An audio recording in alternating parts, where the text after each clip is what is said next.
Today I'm going to explain to you a new concept, which is a way of understanding kind of how we make our decisions on a very kind of moral level, also how we interact with other people on a very moral level, um, and also how we can improve those things by understanding that.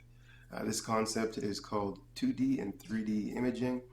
Uh, the 2D imaging has to do with the fact that we are products of our environment. Surprise, surprise. Mainly the product of the environment of being grown up by our parents, right? So we have two separate experiences from two separate people that kind of bring life into focus for us. So there are traits that I'd get from my dad and traits that I get from my mother. This is true biologically. This is also true in a social way, in a way of trying to problem solve in life. So, this being said, um, let's say, for example, I have a very positive experience when I'm hanging out with my mom. My mom took care of me, she nurtured me, she made sure I had all the things that I want. And so I have this concept. This concept has to do with warmth and all these positive things, and that is going to be a very strong solutionary process in me. And then, secondly, I have um, an experience of my dad. Maybe my dad was a little bit more distant, kind of said things sternly, and only once in a while gave any praise of any kind. This is also another experience. Uh, the fact that their experiences mean they have tons of information in them, but we will process these internally, and what we'll come out with is kind of a 2D way of explaining things, which is kind of what is happening to us and what's not happening to us. My dad was not really there for me. That's what happened. And he generally would say only nice things once in a while. That's what happened. My mom was always loving to me. That's what happened. She would always tell me nice things and help me out when I got in a challenge. She's always there for me. That is what happened. And we stopped there. We don't process past that point. This is kind of like taking a picture on your phone and looking down a canyon and trying to get depth perception in that.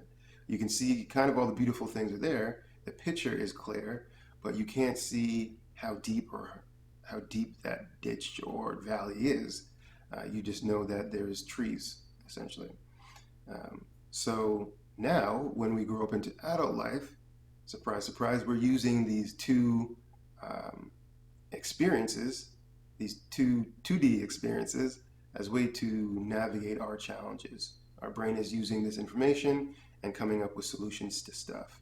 So, if I'm in a relationship with somebody and I'm not in a good mood, uh, unbeknownst to me, I might not know that I'm not in a good mood, or I might not know what I do when I'm not in a good mood, but my partner does. And she says, "Oh, you're being cold and distant. You're not really paying any attention to me. We're not hanging out, and we're not smiling with each other. Something's wrong." And let's say I just don't want to talk about it. And in that way, um, I'm acting exactly like my dad, but because my dad was a kind of negative experience to me, I don't associate myself with that. So, what I will do is I'll try to defend myself by thinking of how my mom would deal with it. So, in my eyes, I'm a loving, caring, compassionate person because that's what my mom is, and I identify more with my mom. So, when somebody tells me I'm the opposite, we're going to have a very hard time, uh, first of all, making me feel that that's true. Secondly, proving anything to me to be the contrary. And also, um, in getting any compassion out of me. And in fact, I'll probably act more like my dad when he brings something like that to my attention and say something that I'm doing. And I might say, well, that's impossible because look, I did these nice things for you just this morning. I took you to work. I picked you up from work. I made you lunch. What are you talking about? Look at all these actions I've done that are all positive and loving and caring. I don't understand what you mean by saying that I'm not that way. Boom. So I'm using my vision of positivity associated with my mom's actions to prove that I'm a positive person. and always loving. However, the truth is, I've had both experiences, mom and dad, and when I'm truly not in a good mood, more likely I'm acting or reacting like my father would in that situation. And that will cause a lot of tension in any relationship or any style of communication where somebody's trying to point that out to me. Um, Secondly, uh, if we do start to get a little bit more perspective on this thing, and we have a few relationships, and in those few relationships, everybody's always saying the same thing. You get so cold and distant and unwarm. Then I might say, well, maybe, I've heard this a few times. Maybe I am getting that way, and, it's something I need to stop doing. So in my next relationship, I'll try to do that less. But what I'm doing is more of a quick solution. I'm trying to be aware of that happening, and instead of addressing why it's happening, I'm trying to put more positivity, more of my mom's experience in there, so it doesn't feel like that to the other person. This is also very challenging and not very much a permanent solution. So if we're going to put the self-care aspect in there and take this way of problem solving from 2D to 3D, then we have the acknowledgement of that I have the negative traits of my father in me, and I equally have the positive traits of my mom in me. And because I don't know the full experience of why my parents were that way and what caused them to become like that, then I'm really uh, only processing half of the information, right? And in this way, um, I can't really solve for something because my brain doesn't have all the information to solve for it. So the only way to continue with the ideal of being my mom or my dad is that I start compensating, putting a whole bunch of compensations in there, and this is always stressing to the brain. And when somebody does point out the fact that I'm not living up to my warm, loving, compassionate self, then the brain will have a big problem with this and cause a large, probably emotional reaction. Um, so we don't want that to happen. So we're going to add the self care in there. And what we will see is in acknowledging that I have both these parts of my mom and dad in me as a way of living life, I'm now able to solve for why was my mom that way? Why was my dad that way? Why did I get that experience from them?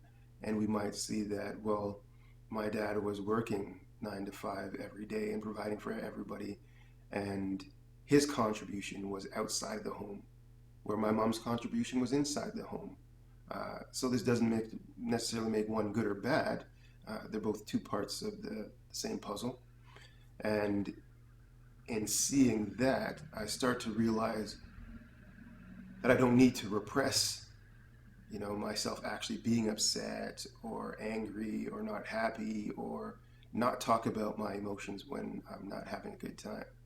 Uh, then I start to realize that not everything can be happy and positive all the time. I do need to address that side of myself. Maybe I should use the mom side of myself to help the part of myself that's struggling. And in using the skills of both these people, we get to understand more who we are. We are not those two experiences, we are something other than that, and we have to find the balance within those two major experiences. And once we find that balance, we start to see that a situation is not very polarized. It is very kind of straightforward and neutral. And now that my brain has this additional information, when it tries to solve a challenging scenario, I can easily see my personality at work in that scenario. I can see if I was being cold.